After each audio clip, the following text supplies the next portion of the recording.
Le Premier ministre a réuni cette équipe de France du logement à Marseille pour faire les annonces de ce plan logement.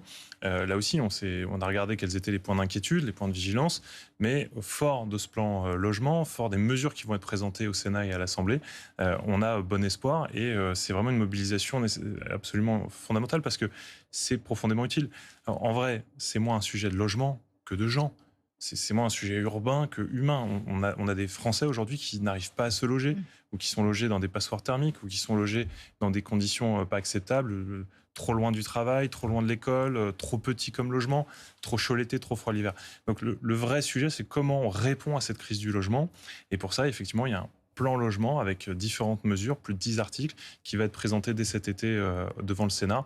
Et j'espère le plus vite possible après à l'Assemblée nationale pour qu'on change la vie des gens, parce que le vrai sujet, c'est ça. Il y a des millions de Français qui attendent ce plan logement. Il y a une mesure qui fait parler, c'est ces passoires thermiques dont vous parlez. Vous allez en remettre finalement sur le marché, les F et G, donc ceux qui sont très mal notés, pour en fait que le propriétaire puisse avoir 3 ans pour s'adapter, pour lui laisser du temps. Mais en attendant, c'est le locataire qui va payer plus cher parce que son logement sera mal isolé, donc ça va lui coûter plus cher, notamment en chauffage. Est-ce que l'État ne se dérobe pas finalement ? Je pense qu'il faut vraiment être pragmatique et atteindre un triple objectif. D'abord, il y a un objectif, j'allais dire, humain. Quand vous avez une telle crise du logement, que l'offre locative a quasiment disparu, on est à des moins 15% d'offres de logement à Paris, par exemple, par rapport à l'année dernière. C'est humain que de dire aux gens, on va pas vous mettre dehors, en fait. Parce qu'on parle d'à peu près 700 000 logements. Ce sont des millions de Français qui peuvent être concernés, à qui on dira, il y a une indécence énergétique du logement, donc merci de trouver ailleurs. Oui, mais quand il n'y a pas le ailleurs... Il y aura bien des contrôles quand même. Quand il n'y a pas le ailleurs, je vais venir, Ouais. mais quand il n'y a pas le ailleurs, c'est compliqué. Ensuite, vous avez un enjeu de transition écologique. Si la personne qui est propriétaire aujourd'hui, on lui retire le loyer, elle a moins la capacité d'engager les travaux. Et je pense notamment, on arrive, on le voit, beaucoup de ces passoires thermiques encore présentes qui n'ont pas eu les travaux, ce sont des petits propriétaires et souvent âgés. Et quand vous avez 75 ans passés, 80 ans passés, c'est beaucoup plus difficile d'accéder au crédit avec uniquement votre retraite. Et alors, a fortiori, si vous allez voir le banquier en disant en fait, mes revenus, c'est plus que ça parce que j'ai même plus le loyer pour venir rembourser le crédit, ça marche pas. Donc, il y a un intérêt vraiment de réaliser les travaux dans les logements. Ouais. C'est important. Et puis, il y a un intérêt économique aussi parce que la vérité, c'est qu'on va pousser concrètement à la rénovation de ces logements et donc nos artisans, nos entreprises françaises pourront en bénéficier. C'est gagnant, gagnant, gagnant et surtout, on le dit clairement, on ne renonce pas à l'engagement écologique. Ces logements, pour pouvoir continuer de louer, ils devront être rénovés. C'est la condition imparable. Le président Emmanuel Macron a annoncé devant des jeunes à Chypre qu'il ne ferait plus de politique après 2027. Vous le croyez ? Je pense que c'est pas à moi de commenter ses positions. Il s'exprime suffisamment clairement pour pas avoir besoin de commentateurs.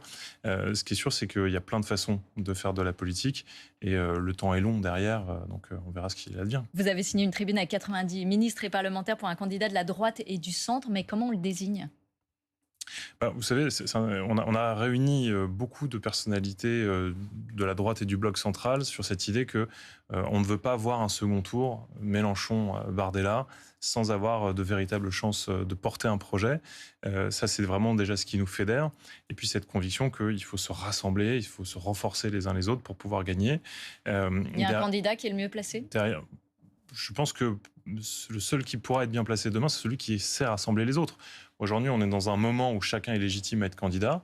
Très bien, mais il faut qu'on commence à mettre la pression pour qu'on soit sûr qu'à un moment donné, on se rassemble. À titre personnel, je crois que la primaire, c'est un bon système. Il faut absolument la mettre en place. Ce n'est pas le cas de tous les des 90 signataires, mais l'important, c'est qu'on se voit, qu'on se rencontre, qu'on échange et surtout qu'on écrive un projet qui soit porteur d'espoir. Merci à vous, Vincent Jeanbrun, d'avoir fait le déplacement dans la politique. C'est clair ce matin, ministre de la Ville et du Logement. Tout de suite, les informés sur France Info. Restez avec nous.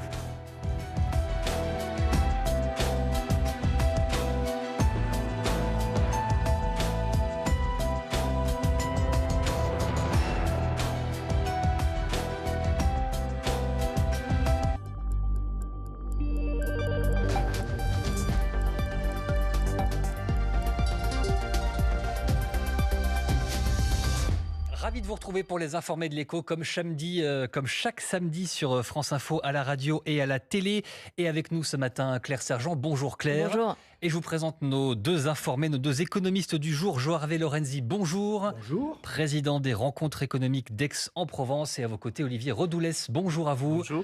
Directeur des études de l'Institut de conjoncture Rexecode. Au programme, Claire, la guerre au Moyen-Orient qui met notre modèle social français sous pression. Ah oui, moins de croissance, plus d'inflation et des finances publiques mises à rude épreuve. Les conséquences de la guerre au Moyen-Orient pèsent déjà sur l'économie. Emprunter nous coûte plus cher, les taux d'intérêt augmentent. Conséquence, Sébastien Lecornu, le Premier ministre, nous le dit, il faut trouver 6 milliards d'euros, 4 milliards d'euros dans les dépenses de l'État, 2 milliards dans les dépenses sociales. Et une question se pose, notre modèle social est-il tenable en période de crise? Où trouver les économies pour contrer le coût de la guerre?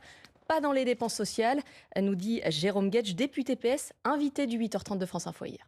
Une fois qu'on nous dit qu'on doit faire des économies, où se niche-t-elle? Moi, j'ai posé très clairement la question et à David Amiel et à Stéphanie Rist, les deux ministres concernés. Vous nous dites 2 milliards d'euros d'économies dans le champ de la sphère sociale. Concrètement, qu'est-ce que ça signifie sur les remboursements de sécurité sociale, sur les arrêts de travail, sur, où allez-vous les faire? Après les transporteurs, les agriculteurs, les pêcheurs, les aides à domicile, les infirmières, l'État étend ses aides aux BTP et aux gros rouleurs. Alors comment protéger sans creuser la dette, Thomas? Et alors, question qu'on va poser à João Lorenzi. On voit déjà en fait le coût de la guerre qui se matérialise, le coût de cette guerre. 6 milliards d'euros de dépenses à geler. Est-ce que c'est la bonne solution? Non mais, la première remarque, c'est de se dire que, vraisemblablement, on va vers une vraie situation difficile. Je suis frappé de voir à quel point on est, au fond, pour le moment, persuadé que les 6 milliards, c'est à la fois beaucoup d'argent et très peu de choses dans les dépenses publiques et dans les dépenses sociales. On a l'impression que on a atteint le bout du bout du bout du bout. En réalité, le bout du bout du bout, c'est dans quelques semaines, dans quelques mois, les premiers bateaux qui devaient arriver, on va vraisemblablement se retrouver à un moment avec une crise pétrolière majeure. N'oubliez jamais que la déclaration du patron de l'association de l'AIEA qui gère les problèmes énergétiques dans le monde. L'AIE, l'agence de l'AIE, l'énergie. on est vraiment confronté à une crise comme on n'en a pas connue depuis des décennies. Donc, préparons-nous à des choses qui sont beaucoup plus importantes que les 6 milliards. Jérôme Guedj est dans son job de dire que c'est dramatique, mais ça va être beaucoup plus difficile dans les années qui viennent. Et je pense qu'il faut qu'on se prépare, au fond, à réfléchir à la manière dont nos équilibres financiers pourront être traités.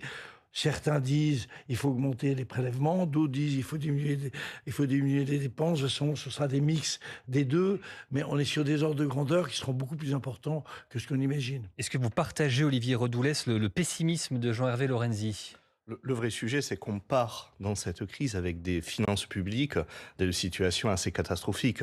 La crise n'est pas encore, on ne voit pas encore les effets de la crise, qu'on est à 5% de déficit public, dont 3% avant même les paiements d'intérêts, ensuite viennent les paiements d'intérêts. Et ça fait 150 milliards en fait que l'État doit prendre sur les marchés pour financer en fait le déséquilibre entre les dépenses et les recettes. On a des prélèvements qui sont déjà très élevés et là on comprend les Français quand ils nous disent on a besoin de l'aide de l'État parce que se dit avec tout ce qu'on est prélevé on aimerait avoir quelque chose en retour. Il se trouve que l'État a quand même besoin d'emprunter pour financer des dépenses supérieures. Surtout on a une dette qui commence à coûter très cher, qui va coûter à peu près 80 milliards cette année en dépenses d'intérêts, du fait d'ailleurs pour partie de l'inflation. Donc de fait la situation est très complexe du point de vue des finances publiques. On n'est pas comme, je sais pas, par exemple la Suède qui a 30% de dette publique et donc qui peut aider son économie si elle le veut, ou de l'Allemagne qui a plutôt 60% de dépenses de dette publique. Donc nous, on a déjà un petit peu atteint les limites. Donc le gouvernement a raison d'emblée annoncer un gel des dépenses publiques à la hauteur de ce que ça nous coûte déjà. Oui, absolument. Et puis le sujet, c'est quand Jérôme Guedj dit il faut pas toucher au social, c'est un peu embêtant parce que le social, il y a un peu tout et n'importe quoi. Il y a certes des dépenses sociales nécessaires de l'ordre de la santé publique, de la prévention pour les enfants, mais il y a aussi des retraites qui font à peu près 400 milliards. Et donc dire au fond on veut pas toucher au social, ça veut dire peut-être on veut toucher, je sais pas, aux enseignants et c'est pas forcément beaucoup mieux. Donc exclure d'emblée le social du périmètre d'ajustement, ça veut dire en fait faire reporter sur d'autres champs de la dépense publique, dont certains sont très importants. je répète, pour l'éducation, l'ajustement budgétaire qui va venir. Donc c'est pas forcément tout de suite ce qu'il faut protéger. Jean-Hervé Lorenzi. Non, juste, on est tous les deux d'accord. Première remarque, on a quand même beaucoup de mal à essayer de se situer dans l'univers des 3 mois ou 4 mois qui viennent, qui seront pour le monde entier des choses, une période un peu difficile. Et nous, il faut prélever la croissance. Parce que, vous voyez, si vous perdez, on a eu des prévisions de la croissance du gouvernement. On dit, c'est terrible, on va passer d'1%, 0,9%. C'est une vaste plaisanterie. C'est évidemment, si la croissance baisse, elle baissera de manière beaucoup plus significative. Et là, c'est par des dizaines de milliards d'euros que ça se joue. Donc, il faut par tous les moyens, à la fois penser un avenir un peu plus compliqué et préserver la croissance, parce que la croissance est celle qui permet de récupérer des recettes, permet d'équilibrer, et puis surtout de permettre de ne pas se trouver devant une crise sociale qui deviendrait extrêmement compliquée. Olivier Redoulet souhaite réagir. Alors, d'habitude, on est d'accord de ce point de vue-là, mais je ne sais pas si on va être en mesure de préserver la croissance, parce que comme vous l'avez rappelé, comme tu l'as rappelé d'ailleurs, en fait, on a un problème de flux physique. En fait, il n'y a pas de pétrole. Que l'on fasse de la dette, qu'on fasse du déficit, que l'on donne de l'argent aux Français, ça ne va pas faire tout d'un coup apparaître du pétrole à l'économie. Donc, il faut sans doute aider les secteurs les plus essentiels, les gens les plus fragiles à tenir le choc, mais il faut sans doute faciliter la transition, par exemple, vers la décarbonation, vers l'électrification. Alors, ça ne va pas se faire d'un moment. Là, on est confronté à une sans urgence. doute, de toute façon, on va pas échapper à un gros choc. Alors, tout dépend de la durée de la crise. On ne sait jamais avec Trump si ça peut se résoudre ce soir ou dans 6 mois. Mais si on est effectivement vers une crise durable avec des problèmes d'offres, l'État ne pourra pas grand-chose. Le déficit ne va pas créer du pétrole. Alors justement, la question du pétrole, on vous révèle depuis ce matin sur France Info, Claire, que les marges des distributeurs ont augmenté depuis le début de la crise. Oui, alors on parle des marges brutes, elles représentaient en moyenne 30 centimes avant le début de la crise. Elles ont augmenté de près de 4 centimes depuis que le conflit dure. Et ça peut grimper par endroits jusqu'à 40-50 centimes, notamment en ce qui concerne le gazole, selon un document de travail du gouvernement que s'est procuré France Info. Des marges plus importantes qu'on a pu retrouver chez des Eni, Esso, Avia ou même des Carrefour Market ou Intermarché. Alors je précise que cette marge brute, elle couvre le transport, le salaire des employés, à la différence de la marge nette qui ne représente que quelques centimes, c'est celle qu'on scrute particulièrement. Mais ces chiffres sont, entre guillemets, utilisés par le gouvernement pour mettre à nouveau la pression sur les distributeurs. Est-ce qu'il faut plafonner, Jean-Hervé Lorenzi, les marges que font les distributeurs ? Évidemment, oui. Les efforts doivent être partagés. Si le diagnostic à la fois optimiste et pessimiste que Olivier et moi avons sur le sujet et se révèle exact, c'est-à-dire qu'on est confronté à une situation extrêmement compliquée, évidemment que tout le monde va faire des efforts. Il n'y a pas besoin d'être ni de gauche, ni de droite, ni rien, c'est une évidence. Et je crois que c'est 4 centimes de plus, les chiffres qui sont sortis. À la fin, oui. Oui, à la fin. Ça fait 10%. Il faut plafonner ça et que chacun, dans cette opération, se trouve confronté au fait qu'on va se retrouver dans une situation qui est délicate et qu'il faut évidemment le régler. Olivier Redoulet. On voit que l'ordre de grandeur est quand même réduit sur un prix de l'essence à 2 €. C'est pas nul, mais ça ne va pas changer grand-chose. Il faut faire attention aussi. Ça va pas beaucoup faire baisser le prix qu'on paye à la fin. Il faut voir aussi, vous avez parlé de marge brute et pas de marge nette. Il faut voir si ces marges brutes, ce n'est pas des coûts induits. Parce que, par exemple, le pétrole, il faut le transporter. Et ça coûte du pétrole. Il faut peut-être payer les gens. Peut-être qu'il y a aussi d'autres faits à prendre. Il faut le raffiner. Donc, les raffineurs, les marges des raffineurs aussi ont augmenté. Je crois qu'on n'a plus trop de raffineries en France. Et donc, du coup, en fait, essayer de caper ça veut dire en fait créer des risques de pénurie sans doute, parce qu'en fait on va pas nous faire de cadeaux. Les raffineurs étrangers ou autres, ils vendent sur le marché mondial, et si on essaie de trop caper les prix, on va nous dire écoutez, achetez. Il ne s'agit pas des raffineurs, il s'agit de la distribution.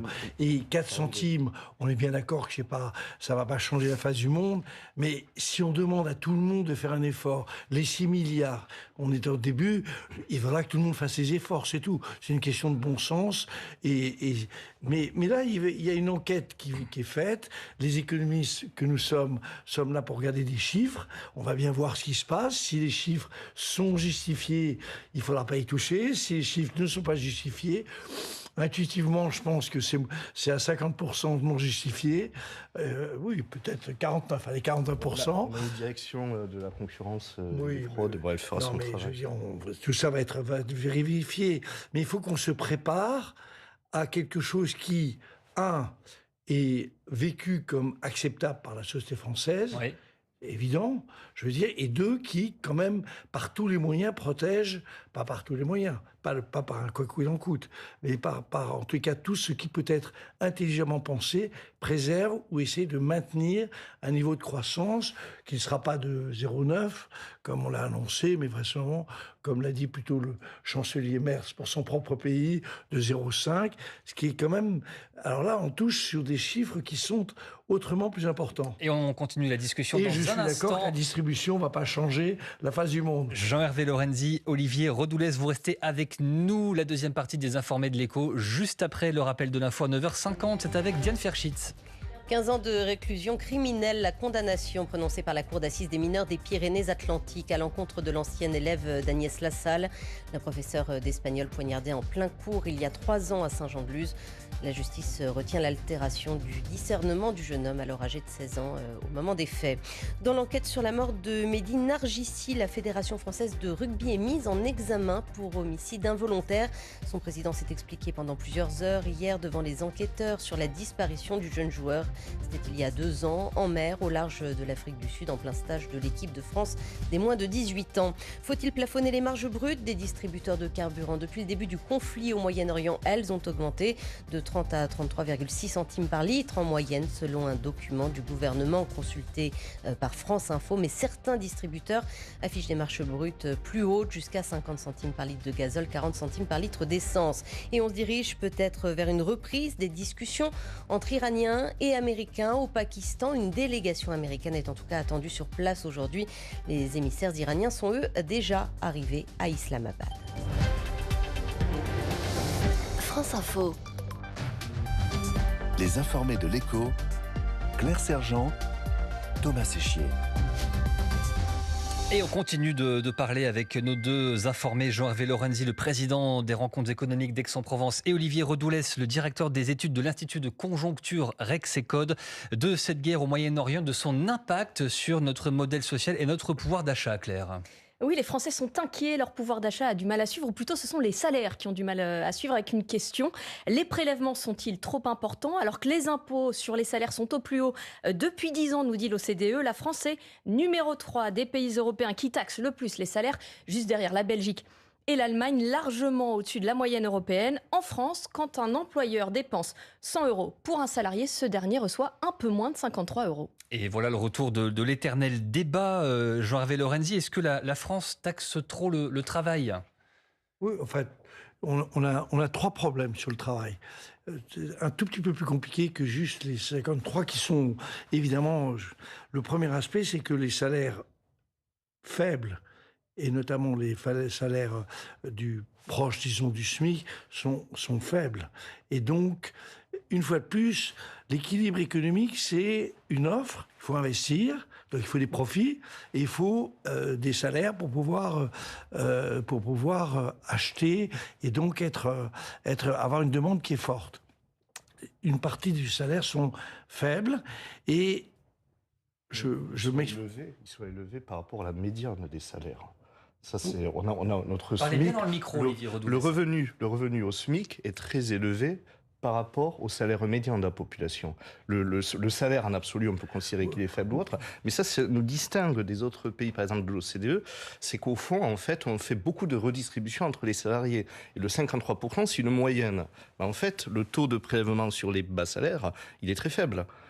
Par contre, c'est dès on est un peu travailleur qualifié, dès qu'on dépasse les 1,5 SMIC, où là, en fait, on porte l'essentiel des prélèvements. C'est ça, en fait. D'ailleurs, ce 53%, il faut voir que c'est pas uniforme. Ce qu'on appelle la progressivité, c'est-à-dire l'écart entre les prélèvements entre les bas salaires et les salaires intermédiaires élevés, elle est beaucoup plus importante en France que dans les autres pays, parce qu'on a voulu quand même maintenir un niveau de vie au salaire bas, au salaire minimum relativement élevé. Et donc, du coup, ce qu'on a fait, c'est qu'on fait des allègements pour dire, vous ne paierez pas trop de taxes, trop de cotisations. Et donc, on fait porter ça sur tous les salaires au-delà du salaire médian pour faire... Je suis obligé de compléter quand même la remarque normale, c'est vrai que c'est code, de mon ami Olivier, mais vous savez que la CSG, c'est 9,2%, 9,2% pour tous les salariés. C'est-à-dire que quand vous avez un SMIC, vous payez 9,2%, c'est-à-dire quasiment un mois. Or, le SMIC, je veux bien qu'il soit... Vous avez la prime d'activité. Hein, vous avez la prime d'activité. C'est vrai. Qui a été d'ailleurs relevée cette année. Alors on va on a quand même un gros problème. Deuxième sujet, on a, par rapport à ma génération, l'idée que quand on est non qualifié, en fait, on reste non qualifié. C'est-à-dire que ce qu'on pourrait appeler l'ascenseur professionnel a très largement disparu. C'est-à-dire qu'on est coincé dans un dispositif. Donc, c'est tout notre modèle social a atteint son point non pas de rupture, mais d'épuisement. Et ça se termine par les votes ou les intentions de vote qu'on constate et qui sont quand même des intentions de vote qui sont très surprenantes pour n'importe qui de voir que plus de la moitié des Français veulent voter extrême. Tout ça parce que toute une partie des Français se sent en réalité adhérer à nos chiffres d'économistes qui nous font notre grand bonheur à nous, mais en réalité, se sentent exclus d'un dispositif. Donc, c'est vrai que les prélèvements sociaux sont importants. C'est vrai que, vraisemblablement, ils sont mal distribués. C'est vrai... alors, je vais vous faire de la publicité, mais je sors un bouquin dans 15 jours sur le sujet. Donc, dans lequel, notamment sur la CSG, qui est... Quand on vous dit 50% des Français ne payent pas d'impôts, c'est une vaste plaisanterie. 50% des Français, tous les Français, payent la TVA et la CSG. Oui.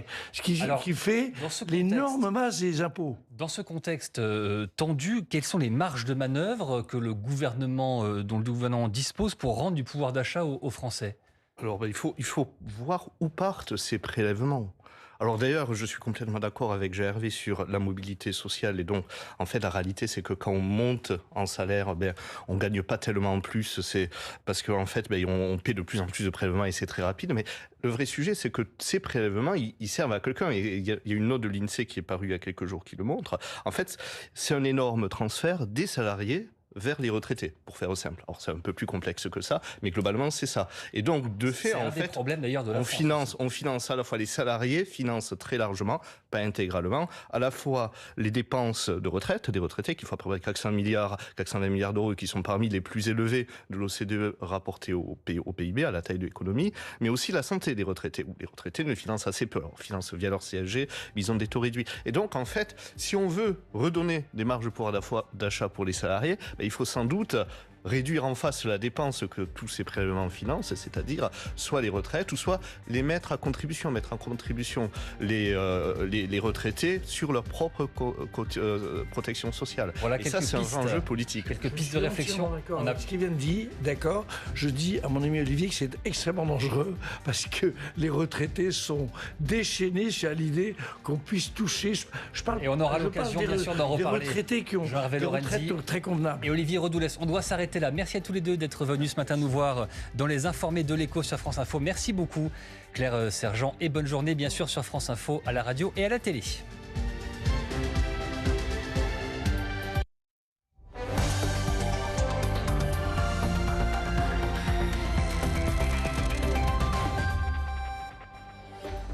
Bonjour à tous. 15 jours après l'échec des discussions, les Iraniens attendent en ce moment même les Américains à Islamabad. Oui, mais pour leur dire quoi? Des concessions sont-elles possibles? On en discutera avec nos experts en plateau. Et puis, est-ce enfin l'heure du réveil européen? Depuis la Grèce, Emmanuel Macron met en doute. L'allié européen appelle à un sursaut. Oui, mais sans Washington, on fait comment? On va vous expliquer les pistes à l'étude. Voilà pour nos thèmes de discussion. Tout ça, ce sera après un point complet sur l'actualité de ce samedi matin avec Mathilde Moreau. Bonjour Mathilde. Et à la une, les marges des distributeurs de carburant augmente depuis le début de la guerre au Moyen-Orient. France Info a pu consulter un document de travail du gouvernement. Une forte différence est même parfois constatée, jusqu'à 50 centimes par litre de gasoil. Les explications de Guillaume Lavial. C'était une crainte du gouvernement qui s'avère bien réelle. Depuis le début de la crise des carburants, les distributeurs ont bien augmenté leurs marges brutes. C'est en tout cas ce que démontre un document de l'exécutif révélé par France Info. Avant la hausse des prix, la marge distributeur brut était d'environ 30 centimes par litre. Aujourd'hui, si la moyenne pour l'essence reste stable, celle du gasoil a connu une hausse certaine pour atteindre 33 centimes par litre. Mais certains distributeurs semblent avoir bien plus profité de la crise que les autres. 40 centimes par litre pour l'essence et jusqu'à 50 centimes par litre pour le gasoil chez certains d'entre eux. Dans le viseur du gouvernement, des grands groupes comme Total Energy, Eni, Esso, Avia, Carrefour ou encore Intermarché. En déplacement à Marseille jeudi dernier, Sébastien Lecornu ne cache pas son agacement. Je crois en l'économie de marché, donc il est bien normal que nos distributeurs gagnent de l'argent. On ne dit pas autre chose. On dit juste quelque chose de simple, qui me semble potentiellement consensuel, c'est quand ça augmente au global, on comprend que ça augmente à la pompe. Quand ça diminue au global, ça doit diminuer aussi vite à la pompe. Pour lutter contre ces marges volatiles, le Premier ministre étudierait la publication d'un décret qui forcerait un lissage entre distributeurs. Et pendant ce temps, au Pakistan, les négociations seraient donc sur le point de reprendre. Les émissaires américains sont attendus sur place dans la journée. Oui, Steve Witkoff et le gendre de Donald Trump, Jared Kushner, rencontreront des représentants de la délégation iranienne, selon la Maison-Blanche. De son côté, les ministres des Affaires étrangères iraniens est arrivé hier soir à Islamabad, mais selon son porte-parole, aucune rencontre n'est prévue entre les deux pays. Mathieu Bellini. Une arrivée très attendue cette nuit à Islamabad, celle du ministre iranien des Affaires étrangères. Mais officiellement, il ne s'agit que d'une étape dans sa tournée régionale. Aucune rencontre n'est prévue entre l'Iran et les États-Unis. Les positions de l'Iran seront transmises via le Pakistan. Pourtant, la Maison-Blanche semble pressée de négocier et profite de la présence iranienne pour envoyer ses deux émissaires, Jared Kushner et Steve Witkoff. Steve et Jared se rendront donc au Pakistan demain pour écouter ce que les Iraniens ont à dire. Nous espérons qu'il y aura du progrès et des développements positifs. Les Iraniens veulent parler, ils veulent parler en personne. Face à la télévision américaine, elle déclare même répondre à une invitation de l'Iran. Écoutez, les Iraniens ont pris contact, comme le président les y avait appelés, et ont demandé cette rencontre en personne. Pour le moment, il n'est pas prévu que le vice-président J.D. Vance soit présent, mais il pourrait s'y déplacer si les négociations avancent. Donald Trump avait d'ailleurs lui aussi évoqué la possibilité de s'y rendre, mais uniquement pour signer un accord. Un scénario peu probable à l'heure qu'il est. Les précédents pourparlers avaient duré seulement 21 heures, sans aboutir à un accord. Et les Iraniens ont-ils une offre à mettre sur la table? Veulent-ils vraiment parler? On va en discuter avec nos experts dans un instant sur ce plateau. Et dans le même temps, au Liban, la trêve semble de plus en plus fragile. Le ministère de la Santé fait état de 6 morts après des frappes israéliennes dans le sud du Liban hier. De son côté, Benyamin Netanyahou accuse le Hezbollah de saboter les efforts de paix avec le Liban. Pourtant, le cessez-le-feu a été prolongé de 3 semaines. À Beyrouth, notre correspondante Héloïse Blondel. Cette prolongation du cessez-le-feu est certes un espoir, celui d'une avancée des négociations. Pourtant, chez les Libanais, pour qui la vie continue loin des actions diplomatiques, les avis sont assez partagés. Dans les journaux que l'on a pu voir, la trêve est évoquée, mais elle ne fait pas la une. C'est pour dire qu'il y a une certaine indifférence face à cette annonce. Alors, d'un côté, chez les habitants du sud du pays, beaucoup espéraient que ces nouveaux jours leur permettent de rentrer chez eux, mais ils sont aussi conscients que le cessez-le-feu est très fragile. Ils étaient d'ailleurs nombreux à prendre leur voiture le premier jour de la trêve pour retrouver leur maison, mais la nouvelle ligne jaune imposée par Israël les a fait fuir de nouveau. Et justement, c'est cette continuité des combats, malgré le cessez-le-feu, qui crée une fatigue chez les autres Libanais, car ils le savent mieux que personne. Lors du cessez-le-feu en 2024, Israël a violé plus de 12 000 fois l'accord en un an. Donc la lassitude, elle est là. Peu croient réellement en l'efficacité de cette trêve. Seul Beyrouth connaît un peu de répit. Finalement, ce que les Libanais espèrent aujourd'hui, c'est de récupérer la souveraineté de leur territoire au sud et un accord de paix durable. Une partie des Palestiniens attendus aux urnes aujourd'hui, premier scrutin organisé depuis octobre 2023 et le début de la guerre à Gaza. Les habitants de Cisjordanie et du centre de la bande de Gaza doivent désigner leurs maires et conseillers municipaux. La plupart des listes sont alignées avec le parti du président palestinien Mahmoud Abbas. Aucune ne se réclame du Hamas. Et puis Emmanuel Macron en visite pour 48 heures en Grèce. L'un des principaux points de ce déplacement, le renforcement de la coopération coopération en matière de défense navale. Sur place, notre envoyée spéciale Christelle Méral. Christelle, il est actuellement le président de la République sur une frégate française achetée par la Grèce.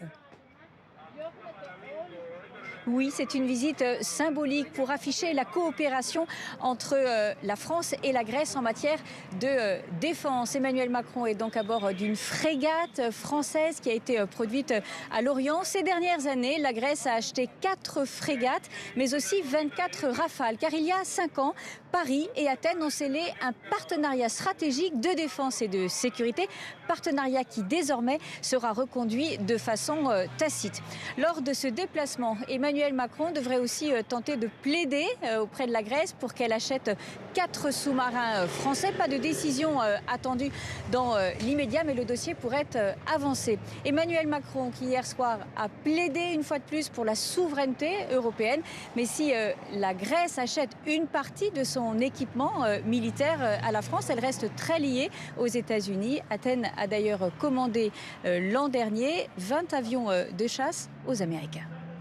Merci beaucoup Christelle Méral. Et justement, un sursaut de cette défense européenne est-il possible? On va écouter avec vous dans un instant, dans une petite demi-heure, les déclarations d'Emmanuel Macron justement à ce propos hier soir. À tout de suite, donc Christelle. Allez, retour en France à présent, 2 représentants de l'Ordre des médecins du Finistère envoyés devant une chambre disciplinaire, Mathilde. Oui, il s'agit de son ancien et de l'actuel président. Décision prise après le dépôt de 3 plaintes en janvier dernier par l'association L'Enfant Bleu. 3 praticiens sont accusés de ne pas avoir mis en place de mesures de précaution dès 2006. On le rappelle, l'ancien chirurgien a été condamné l'an dernier à 20 ans de prison pour viol et agression sexuelle sur près de 300 mineurs. Et puis le verdict est tombé dans le procès du meurtre d'Agnès Lassalle. L'élève accusé d'avoir poignardé son enseignante en 2023 a été condamné à 15 ans de réclusion criminelle. Les juges ont reconnu l'altération du discernement du jeune homme, mineur à l'époque, mais justifient une peine adaptée au regard de la gravité des faits. Juliette Messa. Le verdict était très attendu après une semaine de procès à huis clos. 15 ans de réclusion criminelle pour le lycéen qui a tué sa professeure d'espagnol, Agnès Lassalle, il y a 3 ans. Un soulagement pour le compagnon de la victime. C'était une justice très professionnelle, consciencieuse, bienveillante. C'est l'esprit d'Agnès, tout simplement. L'enjeu du procès, reconnaître la responsabilité pénale du jeune homme, âgé de 16 ans lors du passage à l'acte. 3 expertises psychiatriques venaient se contredire. Les jurés retiennent l'altération du discernement avec un trouble psychique au moment des faits. Il n'y aura pas d'appel. Il est important que la dignité exemplaire des proches d'Agnès Lassalle trouve maintenant un apaisement.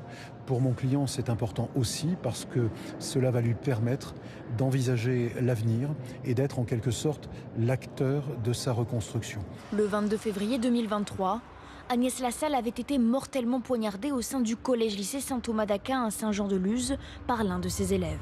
En France, depuis 40 ans, une dizaine de meurtres de professeurs a été recensée lors de l'exercice de leurs fonctions.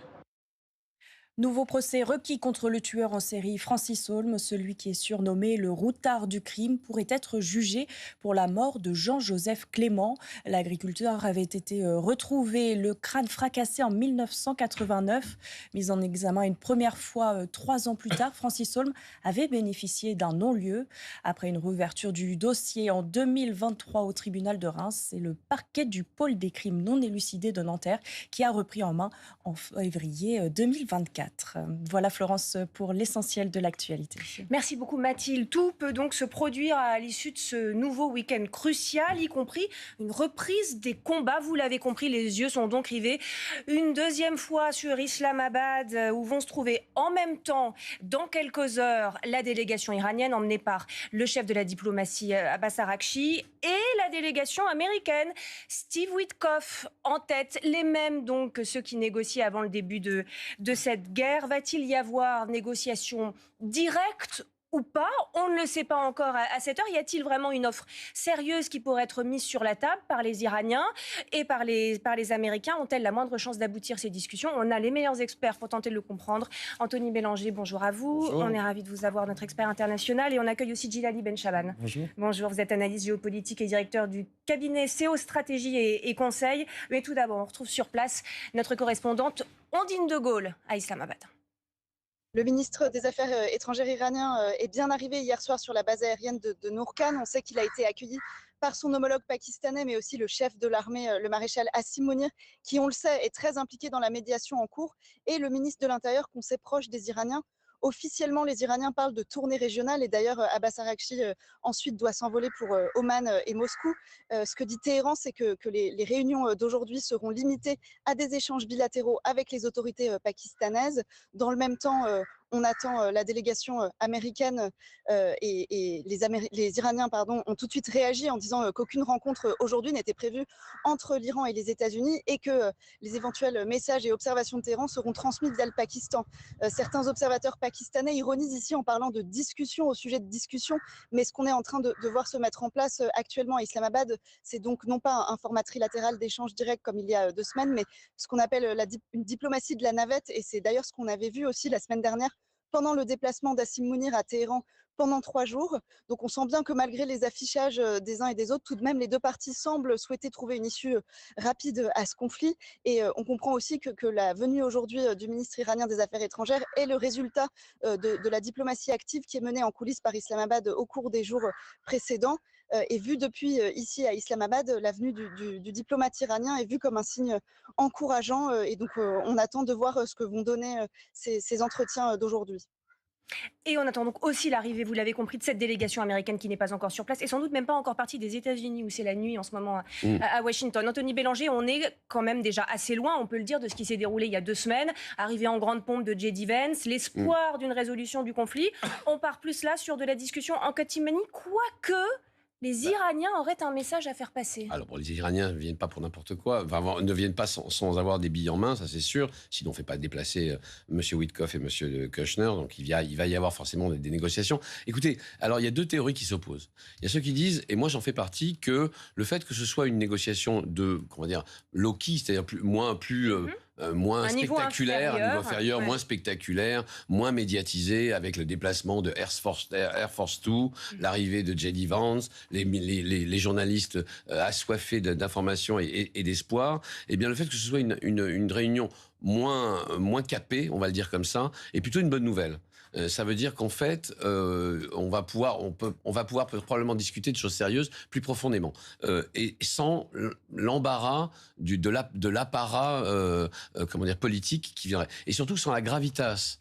C'est-à-dire on ne fera venir, et visiblement c'est ce que dit la Maison-Blanche, J.D. Vance, que dans le cas où les choses avanceront suffisamment pour nécessiter la gravitas d'un vice-président des États-Unis. A posteriori, est-ce que ça semble presque étonnant que J.D. Vance se soit avancé la dernière fois au point de venir en personne avec les plus grandes incertitudes, puisque d'ailleurs ce sommet d'il y a 2 semaines s'était terminé par un échec. Et est-ce que vous aussi vous êtes d'accord sur le fait que cette fois-ci on a plus de chances peut-être d'avancer ? Je pense qu'il y a plusieurs éléments qu'il faut prendre en considération. Le premier, c'est qu'il y a eu beaucoup d'espoir mis parce qu'on avait un haut niveau de représentation symbolique avec, pour la première fois, un vice-président américain qui allait dialoguer en direct. Mais il y avait peut-être une espèce de surconfiance, alors que les éléments de base, il faut quand même se rappeler qu'une négociation, c'est toujours avant tout du travail technique, c'est être capable de se mettre d'accord sur des minima. Or, ces minima n'ont visiblement pas été suffisamment travaillés, d'où le fait qu'on se soit retrouvé dans une situation d'impasse. Là, je rejoins totalement ce que vient de dire Anthony. Il y a eu un travail qui va certainement se faire autour de points techniques. Il ne faut pas s'attendre non plus à un accord du sexe si on arrive à reprendre le fil du dialogue. Mais il y a aussi eu un effort assez important par la diplomatie pakistanaise, qui a quand même essayé de renouer les fils en mettant certainement en avant un certain nombre d'éléments nécessaires. Et donc à partir de là, je pense qu'il y aura surtout une discussion technique. Et si discussion technique aboutit sur une base plus solide, il y aura après la dimension politique et médiatique. Quand vous qui nous viendra. dites une discussion technique qui peut ensuite conduire à des discussions sur des bases plus solides, on n'a pas vraiment l'impression qu'on va résoudre le problème ce week-end. Ce problème dure depuis 47 ans. Et le problème nucléaire depuis 23 ans. Donc si ceux qui imaginaient qu'on sur un bout de table, on allait pouvoir écrire comme à Yalta, faire une petite carte et diviser l'Europe en deux, ou diviser se trompaient. Les Iraniens ne négocient pas comme ça. J'en veux pour preuve quelque chose de très simple, c'est que les Iraniens, pour ne pas perdre la face, pour ne pas dire qu'ils répondaient aux injonctions américaines, ont non seulement envoyé M. Arakchi, donc pas M. Khalibaf, qui est donc l'équivalent protocolaire de Monsieur de J.D. Vance, mais en plus ils lui ont fait dire oui, enfin écoutez, je fais une tournée régionale, je m'arrête par hasard à Islamabad pour discuter avec mes homologues. Si les Américains arrivent pendant ce temps-là, je veux bien prolonger la négociation. C'est vous dire à quel point les formes sont importantes. Et juste... Les formes et le chaud et le froid, parce que d'un côté, on apprend que les Iraniens viennent avec en main une réponse aux exigences américaines, et puis de l'autre, là, on a le ministère de la Défense qui vient de déclarer que les États-Unis cherchent un moyen de sauver la face. On a encore un petit peu toujours ce jeu de déstabilisation qui est à l'œuvre. On est d'ailleurs en ligne avec Manéline Mirkan. Bonjour, vous êtes experte en politique internationale et spécialiste de l'Iran. Comment vous interprétez la démarche iranienne de dire on commence une tournée régionale, on s'arrête au Pakistan à nouveau, et puis si jamais la délégation américaine venait, on pourrait faire passer un message? Oui, bonjour. Écoutez, moi, je suis beaucoup moins optimiste sur ces négociations parce que la réponse en fait qu'on cherche ne se trouve pas aujourd'hui à Islamabad. Il faut regarder ce qui se passe à Téhéran et ce qui se passe au sein du régime. Le Khalibaf, qui était négociateur en chef la dernière fois, qui était capable de faire des compromis, et il était là pour ça. En fait, le choix des Américains se portait sur lui parce qu'il était vraiment, il avait un appétit pour trouver un compromis. En Iran, a été écarté des négociations et a été remplacé, selon quelques sources, par Saïd Jalili. Alors, Saïd Jalili, il faut connaître son CV pour comprendre pourquoi je suis beaucoup moins optimiste sur l'issue des négociations. C'est quelqu'un qui, pendant les dernières négociations sur le JCPOA, avait créé un gouvernement dans l'ombre, donc sous la présidence de Rouhani, selon ses propres termes, pour saboter les négociations. C'est quelqu'un qui avait posé comme condition préalable pour les Européens, condition préalable aux négociations nucléaires, le fait de reconnaître la tenue islamique des femmes en Europe. Donc c'est quelqu'un d'ultra conservateur. Il est dans la délégation, pardonnez-moi. Il est dans cette délégation. Il n'est pas aujourd'hui dans la délégation. Non, il n'est pas venu à Islamabad. Aujourd'hui, c'est l'équipe technique et fonctionnaire qui ont fait le déplacement. Jalili, c'est le représentant du guide suprême aujourd'hui dans le Conseil de sécurité nationale. Et a priori, encore une fois, on attend des confirmations officielles, mais a priori, ce serait lui qui aurait pris les devants sur le dossier nucléaire et sur les négociations. Si on comprend bien ce que vous dites... Oui, terminez. Oui, si c'est confirmé, ça veut dire que l'Iran va garder sa posture d'opposition aux négociations. C'est-à-dire que ils vont demander la levée des sanctions, certes, mais sans compromis de leur côté sur l'aspect nucléaire en tout cas. Alors ce serait la ligne dure donc qui aurait pris le dessus, notamment sur Khalibaf, le chef du Parlement, et vous n'êtes pas tout à fait en phase avec cette analyse sur le plateau. Non, c'est une analyse qui est tout à fait recevable, il n'y a pas de souci avec ça. C'est effectivement, on voit bien que M. Khalibaf n'est plus tout à fait, n'est pas à la tête de la négociation qui va rencontrer M. Witkoff et M. Kouchner. On voit bien aussi qu'il a été désavoué en interne, en tout cas il a été discuté en interne et que donc il est peut-être non pas forcément mis de côté. C'est sur l'idée de a-t-il été mis de côté ou pas. Ou ça, vous n'êtes pas si certain. A-t-on besoin de lui à Téhéran justement pour que les négociations qui ont lieu à Islamabad puissent avoir un relais puissant à Téhéran, quelqu'un qui rappelle notamment à ceux qui sont opposés à ces négociations que lui a les clés du coffre, parce que c'est ça, M. Khalibaf. C'est quelqu'un qui s'est occupé de l'économie des gardiens de la Révolution pendant près de 15 ans, avant même d'être maire de Téhéran, et qui a les clés du coffre. C'est très important parce qu'il ne faut pas oublier que c'est cette génération-là qui s'est battue pendant la guerre d'Iran-Irak, donc entre 80 et 88, c'est aussi beaucoup enrichie après. C'est elle qui a développé les réseaux économiques des gardiens de la Révolution, et c'est elle qui a les comptes bancaires à Dubaï et ailleurs, à Moscou et ailleurs. Et c'est donc M. Khalibaf qui peut les calmer en leur disant, toi, je sais que tu n'es pas d'accord. Bon, alors il serait mis ou pas de côté, alors on ne sait pas dans quelle mesure, mais ce serait cet homme, cette tendance dure qui prendrait le dessus à travers ce fameux Jalili, si j'ai bien compris. Siavosh... Lui, c'est Torquemada.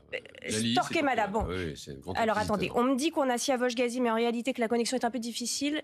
On va retourner le voir dans un instant, parce que du côté du pouvoir iranien, en tout cas, le message officiel, c'est qu'il y a une union complète et sacrée. Il y a même un message qui a été posté, qui a été publié hier par les dirigeants iraniens pour dire on avance tous d'une seule et même voie et dans la même direction. Il y a toujours ces dissensions-là qui pèsent sur les discussions, selon vous ?